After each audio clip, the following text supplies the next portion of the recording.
কেবিনেটত আজি এইখিনি সিদ্ধান্তৰ লগতে আজি আমি শিৱসাগৰ চৰাইদেউ জিলাৰ বান পৰিস্থিতিৰ বিষয়ে কেবিনেটত আলোচনা হয়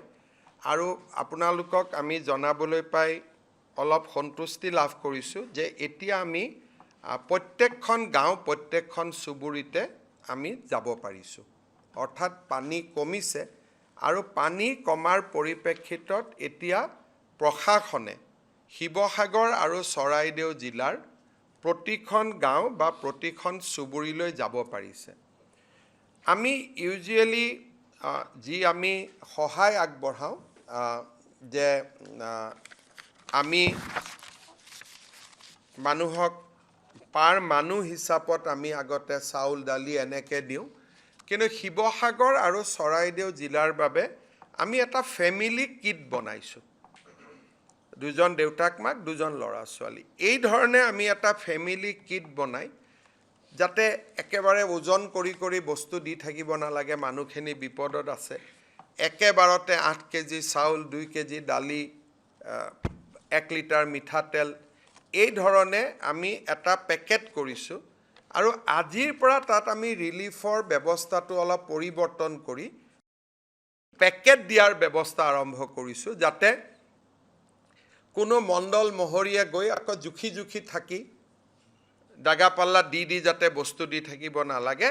প্ৰত্যেকটো পৰিয়াল বুলি আমি এটা পেকেট দি দিব পাৰোঁ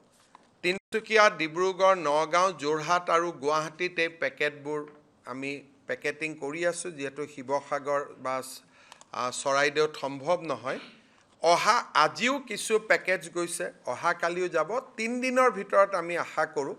লুজ চাউল দালি দি আছে অলৰেডি এনেকুৱা নহয় যে পেকেটটো হ'ব বুলি লুজ চাউল দালি দি আছে অতিৰিক্তভাৱে আমি ফেমিলি পেকেট এটা আমি দিয়াৰ বাবে আমি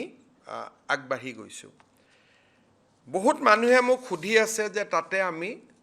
কি সহায় আমি ৰাইজক কৰিব পাৰোঁ বহুতবিলাক NGO বা আন লোকে আমাক সুধি আছে মোৰ এটাই অনুৰোধ যে আমাক যথেষ্ট কাপোৰ কানি লাগে কিন্তু ইউজ কাপোৰ কানি নালাগে পুৰণা কাপোৰ কানি আপোনালোকে জানে যে চৰাইদেউ শিৱসাগৰত আমাৰ যিমানবিলাক পৰিয়াল আছে তাতে আমি ইউজ কাপোৰ পঠাই বহুত বেছি লাভ নহ'ব কাৰণ তেওঁলোকে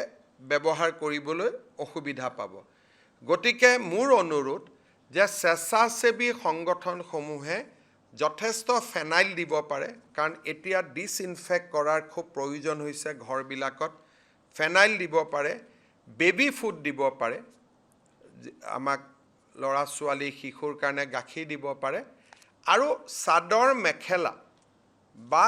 টি-শাৰ্ট বা শাৰ্ট কিন্তু নতুন দিব লাগে পুৰণা ইউজ দিব নালাগে কাৰণ পুৰণা ইউজৰ কাপোৰ কানি দি বেমাৰ আজাৰ হোৱাৰো সম্ভাৱনা থাকে আৰু বানপানী যেহেতু তেওঁলোক আক্ৰান্ত বডিৰ যিটো ৰেজিষ্টেন্ট লেভেল হেতু অলৰেডি কমি আছে গতিকে ইউজ কাপোৰ কানি গলে আকৌ আমাৰ ৰেজিষ্টেন্ট লেভেলটো কম্প্ৰমাইজ হ'ব পাৰে গতিকে মই ভাবো যে সহায় কৰাৰ উত্তম উপায়টো হ'ল যে বেবি ফুড পঠাও ফেনাইল পঠাও ল'ৰা ছোৱালীৰ কাৰণে কাপোৰ পঠাও মহিলাসকলৰ কাৰণে কাপোৰ পঠাও পুৰুষসকলৰ কাৰণেও কাপোৰ পঠাও কিন্তু আমি যিমান পাৰোঁ আমি নতুন কাপোৰ আমি দিব লাগে